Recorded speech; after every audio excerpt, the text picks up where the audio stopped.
Hey guys, welcome back to the Pruning Podcast. I'm your host, Ataya Smith, and welcome back, guys, for another episode.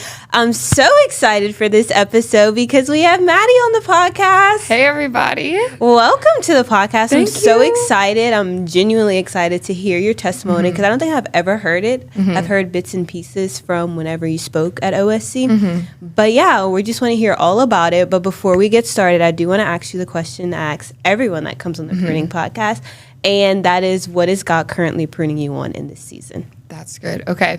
Hi, everyone. My name is Mady. I'm super excited to be here today. And to answer your question, what I feel like the Lord's pruning in me right now is just a sense of maybe control, a sense of surrender, a sense of obedience, and knowing that no matter what is going on in life, it's never like too much for him. Yeah. It's his plan's always going to be better. Yeah.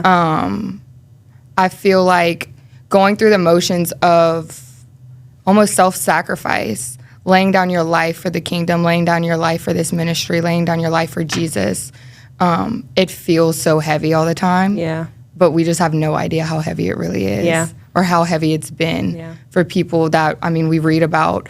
And so I think humbling myself and knowing that I have it easy and like what an honor it is. So yeah, that's really good. Yeah. And I think a surrender is actually like, that wasn't my word for the year, but I feel like God has been pruning me on this whole year is surrender. Yeah. Because I'm a control freak. I always say, like, I feel like most girls are. We like to control everything. We do. And I feel like God has put me in so many seasons of, you have no control. And so surrender is really good. So let's just get an intro. Just tell us a little bit about yourself and just a little bit about your testimony and like how you got to where you are now, because you're probably going to say it, but now you're in OSC college. Yes. And So a little bit about me. I'm 24. I attend OSC college, and I'm currently going for more of like ministry, biblical studies. I'm not really sure what the end goal is for that. Yeah. I think there was just a call of God on my life to learn more. I was very biblically illiterate. Yeah. And I feel like I wanted to reach people, and I just didn't know how. And I was like, okay, well, there's this amazing opportunity that I have an honor to like be a part of. So why not? Yeah. You know, I'll never get this back. So that's what I'm doing currently. I've done a lot of other schooling. I've been to maybe 3 other colleges. Oh, wow. Never finished. I actually graduated from esthetician school. Oh, wow. Never took my test to like get the License. I genuinely think that like all of that was just teaching me consistency, was teaching me to show up for what I'm doing now. Obviously, because I never finished, which I'm going to finish now. Yeah. But that's basically my life in the sense of where I'm at now. Yeah. Currently just trying to have a devotion and fully live for Christ. Because like I said, like I'm 24, like I'm never going to get this season back of singleness, of like just having the time or the opportunity to grow as much as I can and learn as much as I can. Yeah. Yeah. That's good. And so just like walk us through, like, have you grown up in church? Right. What was your upbringing like and all of those things? Right. So growing up, I had family that was in the church that I'm currently planted in. And so my dad would like take me as a little girl. And I think it's so encouraging because we would like go every now and then. Like when he was doing good, like we'd go to church, you know? It was one of those things. I had family that I grew up Catholic with them. And I would go, didn't really like get anything. You know, I was just attending church as a young child. Yeah. But it was never something that like I grew up like faithful in. Yeah. But I think it's so important that even in the word, it says those planted in the house of the Lord will flourish. Yeah. And though I wasn't someone who was fully planted, like I still had those roots that started there. So good. And so, no, didn't really like fully grow up in church and understand anything. Like I didn't know the Bible. I didn't know the word. I just knew like there was this guy named Jesus, like there was God, like that was his dad, like, you know, I didn't really understand you knew it. about him. Exactly, but I didn't truly know him. Yeah. Right. I knew like all the works, I knew all the things, but I didn't know him. And so I can remember there was one time in my life, probably like 8th grade, freshman year, where I was friends with this girl, and she was going to this summer camp, this church camp. And she was like, you should come. And I'm like, yeah, okay, whatever. Like, we pull up, we're still like jamming Boosie, like not taking it seriously at all. But that was the first time that like I genuinely experienced the presence of God. I genuinely like felt like I was welcomed home, you know, into heaven. I didn't really like still understand everything. It was just like that moment where I truly knew like, okay, this is something. Yeah. Right. And he's real. Yeah. And he's real. Exactly. But growing up in the environment that I grew up in, it was hard to stay consistent in that. I grew up most of my life with my mother, who was a single mother with 2 children. She didn't really have a great foundation. She didn't really have a background of relationship with Christ rather than knowing of religion of Christ. And there was just a lot of in and out of whether that's relationships, whether that's addictions. So it was kind of a struggle, like not really knowing the right things. So growing up like that, it got to a point where my mother's addictions got super intense to where I had to move in with my father. And he himself struggled really bad with his addictions. His was just maybe like he was more able to function with them rather than her. So it was just like the lesser of evil, I guess. But so I moved in with him, no job, no vehicle. He didn't have a job or vehicle? Not at the time. Because of health, addictions, all the things, it was just like a lack of motivation, I would say. So that was during the time that I fully like met the Lord, and it was just, I tried to like get us to go. Like we would have experiences at the church that we were going to at the time, and like he would feel the presence of God, like call all his friends, like I just felt God, like all these things. It was great. But then it was just like, it was just one of those things I was like, okay, that was fun. You know, let's go back on with real life. You know, like it wasn't a lifestyle. Like there was no looking out to see like this could be a lifestyle. It was more of just like an experience. And to stop you there, 2 things. One, I want to say like, just like the miracle that you are, you know what I mean? Because I know so many people that have grown up in addiction households, like their mom's an addict, their dad's an addict, and like for you to fully be like, and you're not even done with your testimony, but for you to like be like, no, like I need to be able to change, and like just walking through that, I couldn't imagine how hard that is. And then like also, I want to talk about how so many people, like, that's them. Like, they feel God. They feel the presence of God. Like, God does these things. And it's like, why do we constantly, like, feel the presence of God but still go back to what he's delivered us from? Yeah. I think a lot of it has to do with the lack of discipleship in the church. I mean, we can preach all day about God and about Jesus and about what he's doing, and we can make these altars for people, but how are we truly helping them get to the place? I mean, like when you grow up in the world, you have a mother and father that teach you what to do, what not to do. Once you get saved, you need a spiritual mother and a father to teach you what not to do and what to do. It comes at a cost. It comes with a price. I mean, there's times where I still get corrected and it literally blows me down because I feel like, man, I've done so much work. I've had so much growth. But at the same time, like having someone there that loves you enough to let you know, like, let me walk with you, let me help you. It's not easy. Becoming a Christian, it might sound fun. Like it might sound like, all you have to do, you wake up, you pray, you read your word. But then what about when like the persecution comes? What about when the trials come? What about when life, your flesh come? Like, what do you do then? You know? And I feel like that's something that's helped me so much. Just why I love my church so much is like they've truly like, Jesus saved my soul, the church saved my life. You know? And I think what most people think is that like I can get saved and do it on my own, but like God's like, even Jesus couldn't be alone. He needed community. So it's like when we have these moments, that's the importance of staying connected. Like you cannot walk this journey out by yourself. No matter how spiritual you are, everybody needs a community. Every single person. And so didn't mean to disrupt you, but no, you're good. Keep going. No, you're good. I think community is so important. I think that there's, I don't know where it is, but the Lord talks about the body, and he talks about preachers, he talks about teachers, he talks about all these things. And everyone is a part of the body that functions the church. And I think everyone has a role to play within the church, and especially within reaching people and building lives and changing the trajectory. If revival wants to break out, who's going to break it out? Like, Lord, send me. Like, who's going to do it? And I think that's so important with that, because a lot of people like to play church. And it's the truth. I've played church.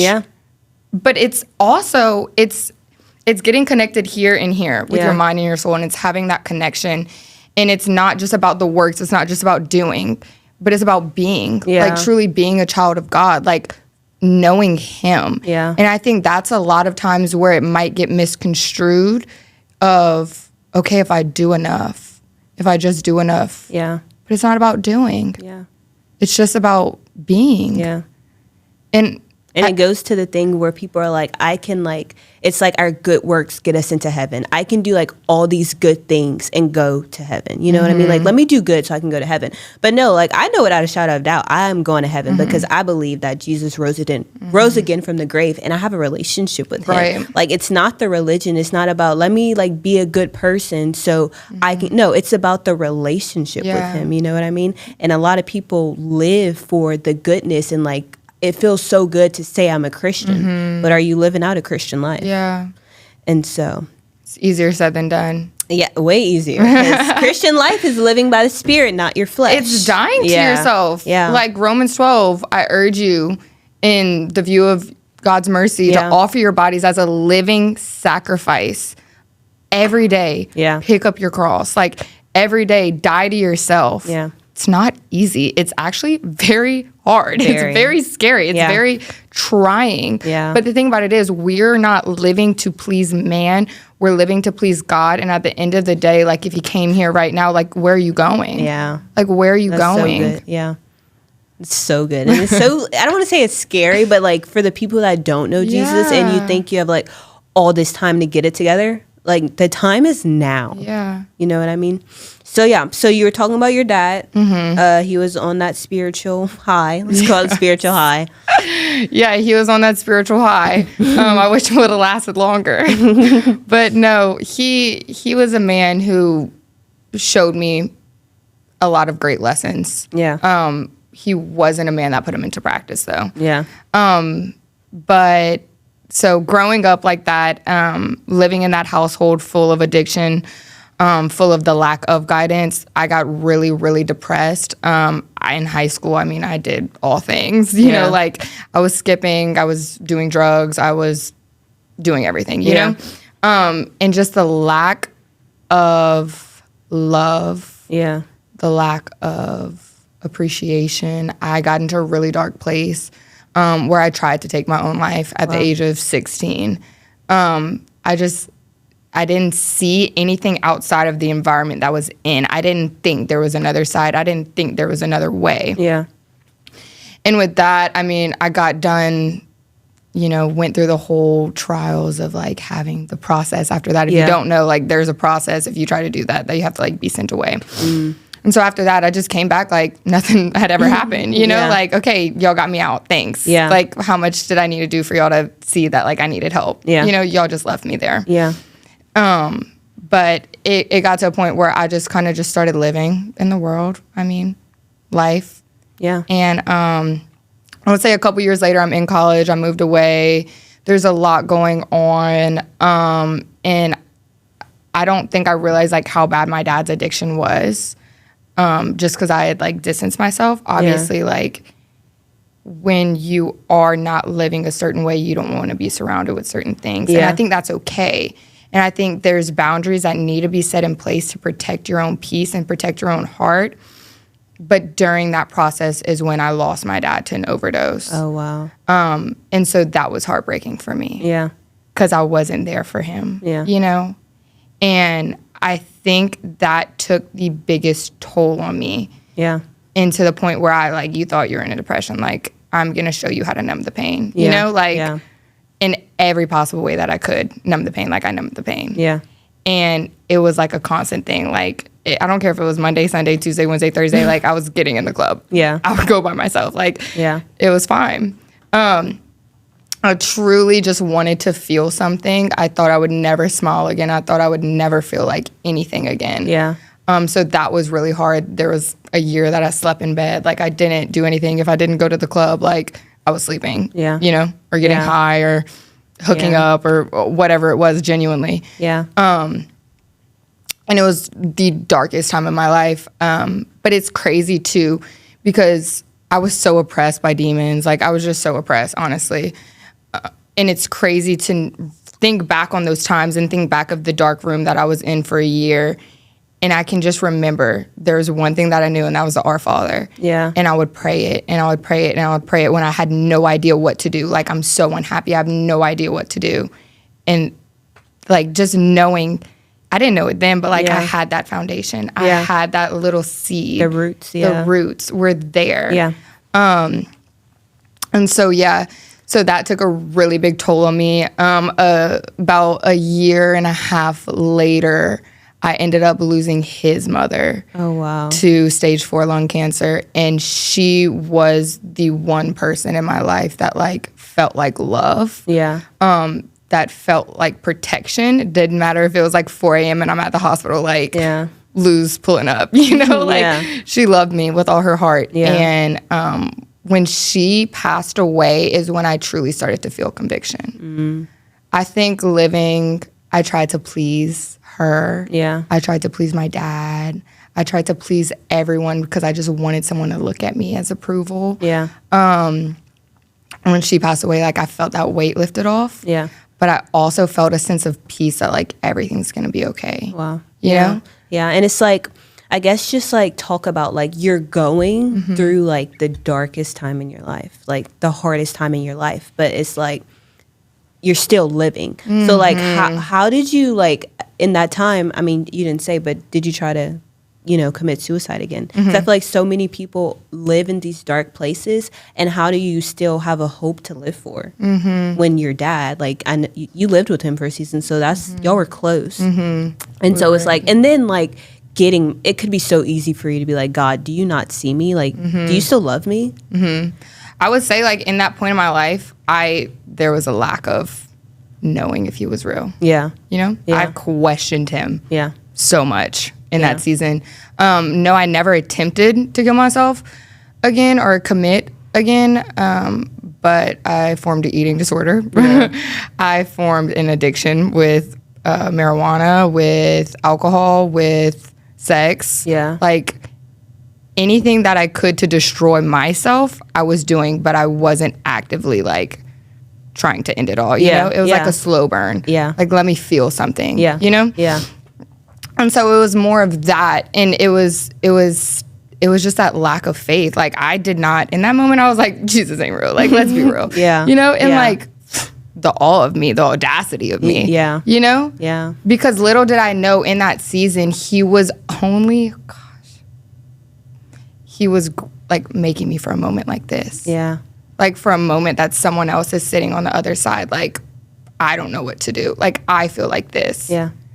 Like, and I'm wondering, like, why did I have to go through all that? It wasn't for you. Yeah. So and even if it was for you, look what's come of it now. Yeah. Like, praise God, you know? Yeah. And in the moment, it doesn't feel like that. When you're in the trenches, it doesn't feel like that. It didn't feel like that for Job when he was, I mean, all he wanted to do was serve the Lord. Yeah. And everything came down. And everything came down. And he never once questioned God. Yeah. I mean, yeah, that's so good. And, like, I guess, like, talk on, like, the importance of, like, or not talk on, how did you, like, get out of that season? Yeah. You know what I mean? And, like, fully, like, because I feel like so many people, they're living in, like, their burdens or, like, you know, their past shame. Like, it could be so easy for you to live, like, oh my gosh, I should have been there for my dad. Yeah. Yeah, I feel like a lot of it, I was able to get over the fact of not being there for him, because at the same time, like, I was able to remember more good. Yeah. You know? If I would have been there in those seasons, I would have remembered a lot more bad. You know? I would have truly seen where he was at. Yeah. But to say the way I was able to get out of those dark times was, I didn't know it at the time, but conviction. Being in the same environments and in the same rooms and just breaking down crying, doing the exact same things, being with the exact same people, but something felt different. I can remember the Sunday or the Friday before I went to church for the first time, which was in 2023. Wow. I was hanging out with my friends, and we were like doing things that we would still normally do, and I literally ran out of that place crying, just not feeling okay about myself, feeling shame, feeling guilt, feeling condemned, truly. Yeah. And I got home, and I remember getting to the point where I was depressed. I was like, Lord, I just want to be happy. I just want to be happy. Like, I don't want to feel like this. Like, I just want to be happy. I'm so over the oppression. And I went to church that Sunday, and it was either Pastor Joseph or Pastor Jacob preached on happiness is temporary. Yeah. But what's eternal? Put your fix on something that's eternal. And what's eternal? Jesus. But happiness is temporary. And from there, I was like, who told him? Literally. Like, who talked to him? Yeah. And so from there, it was more of just an obedience thing of showing up. And I mean, I would show up. I was still going out, you know, like I was still living in the world, but I was showing up on Sunday. I was getting my little word in. Yeah. And it's every single time that I showed up, it would be something else. I remember one that really like clicked in my head was Pastor Joseph. He did a sermon on sanctification, and he said, you can't start a new habit until you leave an old habit. Wow. And that just hit me like a brick. And I was like, man, that's why nothing's changing. What have I changed? Yeah. You know? Yeah. And truly diving deeper into sanctification, like the process of sanctification. And it was truly coming to alignment with what the word says and to what God says. And it was truly being obedient and walking in what I wanted. Yeah. What did I want? What do you want? Do you want what your dad had? Do you want what your mom had? Or do you want what the Lord has for you? Because there's a different plan and there's a different way. Yeah. You know? That's so good. And I feel like so many people in our generation, like it's like, I feel like this generation has like been the generation that is to live for Jesus, but I still know so many people that are so bound. Yeah. Like, you know, your parents are addicts. Why are you still an addict? And so it's like, what was like that shift for you? Because it's like, how did you distinguish that moment, you know, that going to church moment from the moment when you felt Jesus at church camp? Like, how do you keep that like fire going when you weren't used to that and you had that moment? And so how did you not go back to that? Yeah, I did go back, you know? Yeah. To be transparent with you, like I did fall short. You know, there was times where, you know, I'm serving, I'm doing all these things, and I did take a step back. Like I did backtrack. Yeah. But the good thing about it is like, not that I did it because I know the Lord would forgive me, but the Lord has grace. Yeah. And the Lord has mercy. But honestly, it was just the conviction. It was getting in the house and serving and realizing that like there's another way. Like I don't know how else to put it besides the fact of being in the environments, being around people, reading your word, getting in prayer. Like there's spiritual disciplines to follow. Yeah. There's a process of spiritual formation, process of sanctification. There's things that have to just click. And I have to say, like, the easiest way, if I was to tell someone, the easiest way to walk out in your faith is to not give up.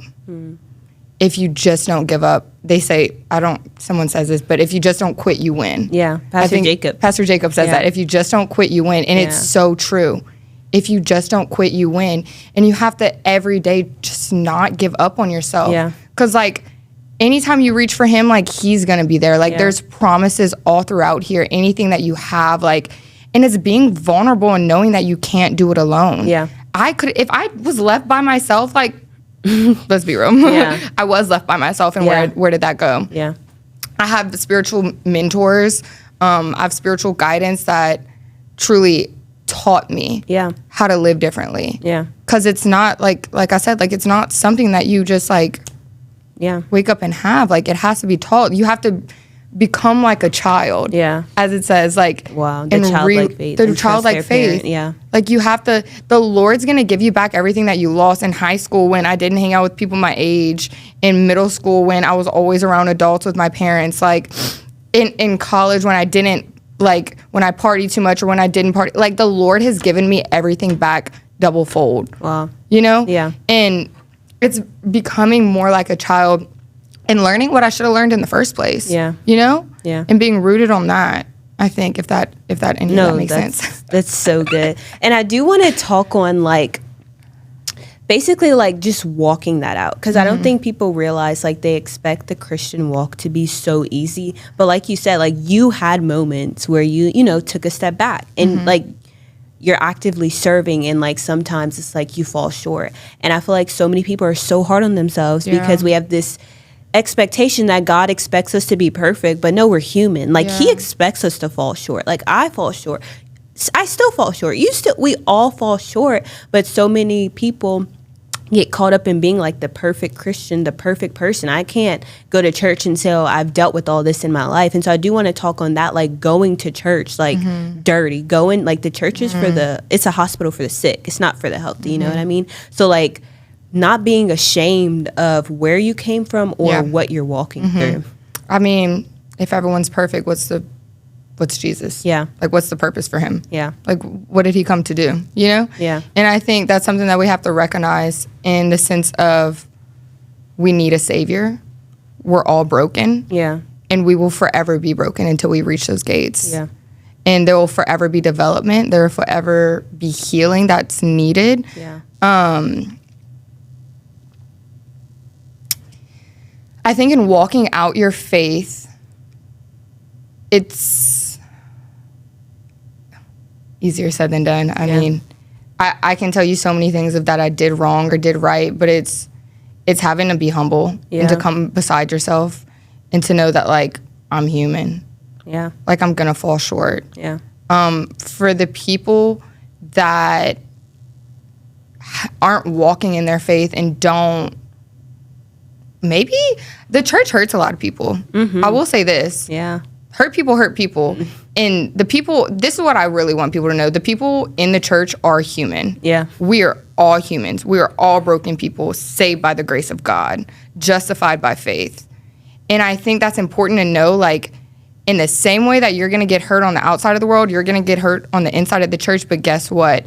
These people hear from God. Yeah. You know, if you're in the church, like, someone's hearing from God. Yeah. And any trial that you go through, it might feel like, man, these people are this, these people are that.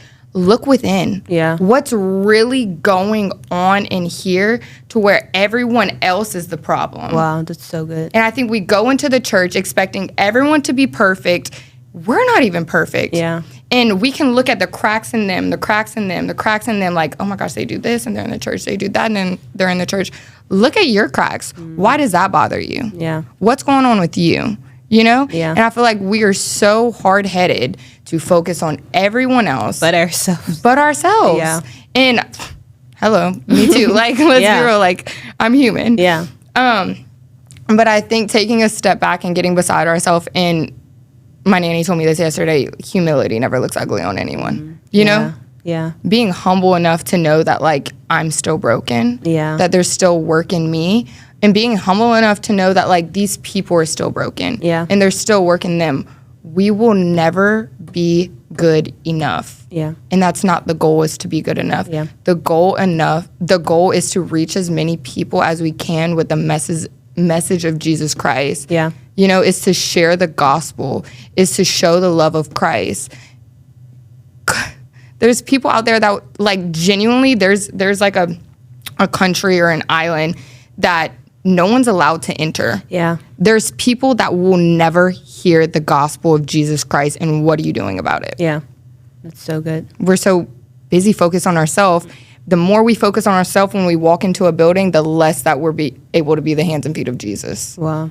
That's so good. I don't know if that answered your question. No, that's so good, and that's so convicting, because it's like, I was listening to Angela and Ari, Girls Gone Bible podcast. Yep. I love them. Mm-hmm. And she was like, like she had to stop bringing like her phone in the store because like, you know, like she's always like, God, what can I do for people? Like, how can I like see your children? And like every time she would go to the store, she was on her phone. Every time she would go to the store, she's texting, and like she would miss the people right in front of her. So one specific time she did not bring her phone or anything in the store, just herself, and they had a woman like standing at the door, and God told her to pray for her. And she was walking through the same I don't know if you know Angela and Ari, but they have like, you know, addiction background, like the partying, like all those things, and she was going through the exact same thing, and was like, I just like, you just look like such a light. And like she was like, in that moment I truly felt like set apart, like a light in the dark world.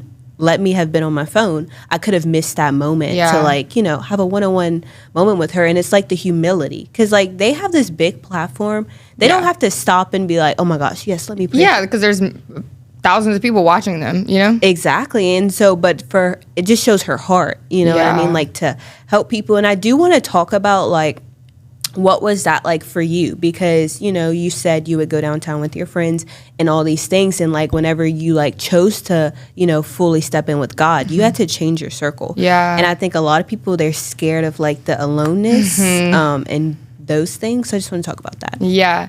It was really hard. I have a core group of friends, I would say like 3 that I've been friends with for a very long time. Luckily, they all moved away. Wow. Luckily, God placed it like that to where they all moved away, because if they didn't, I genuinely don't know. Yeah. You know? Yeah. Not that they were bad influences, but none of them walk with Jesus. Yeah. And none of them have the understanding of Christ. Yeah. Which is hard sometimes when that's who you love with all your heart. But I would say it's really hard, even going into the church at first and not having people there. Like, honestly, like I showed up by myself for a year. Wow. Like I just showed up by myself.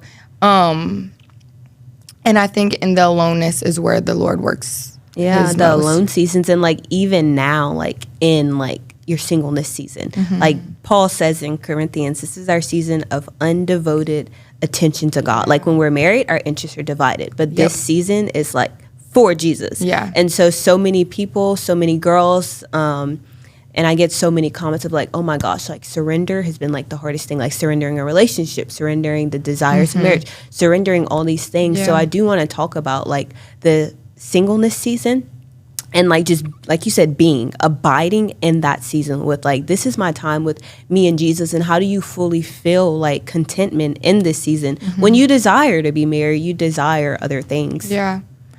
It's funny because that's something that's pressing on my heart, and it's something that I'm learning, and it's something that I'm growing in.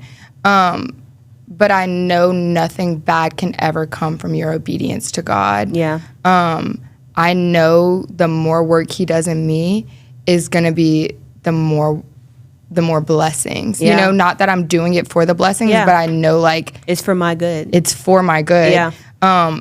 I know he wouldn't put it on my heart if it wasn't his desire. Yeah. Let it not just be my desire, but Lord, what's your desire for my life? Yeah. Because that's going to be the best thing. And it's knowing that I can imagine what my life can look like with someone, and it can be beautiful and it can be perfect. But when the storm comes, what is it really going to look like? Yeah. And he knows that like he has the person for me. He has a plan for me. And so if he's telling me to have undivided devotion in this season, if he's showing me that, if he's confirming that through my leaders, like that's what it's going to be. Yeah. Because what bad can come from it? Yeah. What bad can come from being obedient? Yeah. You never know. Miss Michelle Lorenzo always says this, you never know what's on the other side of your obedience. Yeah. Ever. I think in this world, we all want to feel a sense of worthiness. We all want to feel loved. We all want to feel seen. We all want to feel chosen. But that's just us trying to fill a void with these worldly things rather than finding it in Christ. Yeah. We'll never be fully whole with another person. Yeah, that's so until we're fully whole with Christ. Yeah. And I think a lot of people get into relationships looking for someone to complete me. Like, we take it too lightly when people say, I'm looking for my other half. Like, no, you're already, like, you need to be already whole before you look. Yeah. No, it's not, like, this person is supposed to add value to you, like compliment you. And like our youth pastors always say, like, this is the race, and it's like you want someone running at the same speed. And like I know sometimes for me, you can look at other people and be like, God, like this is what I want. Like, do you not see, like, how does everyone else get this? And I've been praying, like, I've been so good. I still don't have this. And it can be so easy to get caught up in, like, the good works you're doing. And that's where it comes in with religion. So are you doing this to get a blessing from me? You know what I mean? And I feel like so many people are caught up in, like, what they don't have because they're looking at someone else's race. Yeah. I think Pastor Reagan said this is like we're meant to run our own race. Like, we're not on somebody else's race. Like, your race isn't my race. Right. Her race isn't your, like, you know what I mean? And so I feel like so many people, like, their eyes are caught up on everyone else to where they can't see, like, their lane and their race, and they don't see what God's doing in their life right now. Yeah. That's and so did you finish your testimony? Kind of. Towards the end? Towards the end. We got towards the end to the part where like, started walking, like, being obedient, serving in the house, having discipleship around you. Yeah. The call on my life. Yeah. I think you said, so you came to church. So after you went to church that Sunday, what did your life look like after then? Yeah. Like, the shift. Looked like going by a Bible. Yeah. It looked like spending my free time reading it. It looked like sharing what I'm learning in church with the people that I work with. Yeah. It looked like watching The Chosen to learn more. Yeah. Because reading is really hard for me, especially the Bible's not easy to read. Yeah. Give yourself grace in the pace. The Bible is not easy to read and understand. Yeah. There's apps, there's shows that can help you. The Bible's not easy. Give yourself grace. Yeah. Because a lot of people pick this up and they just go somewhere and they're like, I mean, a heap of what and arrows against who? Famine? What's famine? Yeah. You know, literally. What's a Pharisee? Like, what are all these words? Like, the Bible's not easy to read. Yeah. Get yourself help. Like, that sounds bad, but, like, no, get help. Yeah. You know, like, ask for help. How bad do you want it? Yeah. You know? So reading, learning, and quiet time. Yeah. Getting in small groups. Yeah. I did inner healing to where I was actually able to, like, go to this place called Safe Place. Yeah. And, like, to truly, like, meet Jesus there and, like, have this time, like, get in a closet, like, put on worship music, don't put on worship music, lament, literally writing out to God, like, what I'm feeling, like, why am I feeling this? Or why are you doing this? Lord, why is this like this? Yeah. And he's going to show up. Like, he's going to show you why. Yeah. Bring him your questions. Like, the fact that you're even going to him is all he wants. Yeah. You know? And I think people try to come with God. I talked about this in my last, like, come with God with these put together prayers. Like, no, God knows your heart. Like, and I'm even like, God, I don't, like, I want to trust you, but I don't. Like, help my unbelief. Like, we forget that we're human. We're not high as God. So we're not always going to be, like, 100% trusting him. So it's like, he wants us to be honest. Like, no, God, help those parts of me that don't trust that you have the best plans for me. Like, help me, God. Help me be in alignment with you. Yeah. You know what I mean? And a lot of people, like I said, they like to come to God put together. Like, I'm supposed to be, like, this way before God. And it's like, no, God does not expect that of us. And we have to understand that some things we will never understand. Yeah. Like, you can't, as a human, grasp something that is heavenly and divine. Wow, yeah. I think the more that I'm in Bible college, the more that I'm learning, the more I'm like, what? Like, what? But it's also like, some things are just meant for you to show your faith. Yeah. How much will you trust him with the lack of knowledge? Like, how much will you trust him with the lack of unknown? I mean, everything in here is a fulfilled prophecy. Yeah. Like, we could see those facts. Yeah. But there's some things that's like, okay, well, how do you know that? Yeah. Because I have faith. Yeah. Because I trust in God. Because look at everything else that he's done. And I think it comes, like I said, humility, putting your pride aside. Like, you want to be right so bad. Guess what? You're not right. Like, you're not. The more, like, you try to, like, prove yourself to others, the more that you look foolish. Literally. Like, be a wise person and just trust in the Lord, you know? And it's like, even me, it's like, so, like, God, like, how am I supposed to trust you? And so many people, they want to know his plans. Yeah. I mean, God says, like, to get to me, you have to have faith. Faith without works is dead. So we're never, ever gonna know his plans. You know what I mean? And so if like you're waiting on that step, like if you're waiting to take a step before you see the plans, then you're never gonna take a step. You know what I mean? Like clarity comes with obedience. So as we trust him, he's gonna guide us. And I know that for me, like I'm a control freak, so I like to control my life. Yeah. And I'm like, I don't need to know A through Z. Right. I need to know A through B. And so how am I gonna get to B if I don't take the step? One foot in front of the other. Literally. And I think that's something God has been pruning me on. It's like one step at a time, I tell you, not 26, one. And so this has been such a good episode, Mady, but I do want to wrap up the podcast. And I just want to ask you, like, what piece of advice would you give to the person that's currently walking through that dark season and it's like, I don't see the light at the end of the tunnel? Right. Something that I would say to someone walking through a dark season that doesn't see the light. Yeah. Be the light. Yeah. Be the light. You can't see something that you're not. That's so good. Be the light. Find the light. Literally. And I think a lot of people like expect things to like come to them. They you know what I mean? They expect people to pick them up. No one's going to pick you up out of the trenches every time. Sometimes it's going to be you. Yeah. And sometimes you have to be okay with doing it yourself. But guess what? Everything that I am, everything that I've been able to do, I think it was myself. No, it was the strength of God. Yeah. And like, you're never fully alone. Like, God will meet you as much as you meet him. Yeah. And when I say be the light, if you want to be a good friend, if you want to have good friends, you be a good friend. If you want to have a good husband, you're a good wife. Yeah. If you want to have the light in your life, be the light, be the change. Show up for yourself in the same way you want God to show up for you. Yeah. And I think that's what's so important. We want someone to save us, save us, save us. The Lord will save you. Yeah. But how are you showing up for yourself? Like, at the end of the day, no one is going to get you to where you want in this world but you. Yeah. And where do you want to go at the end of it?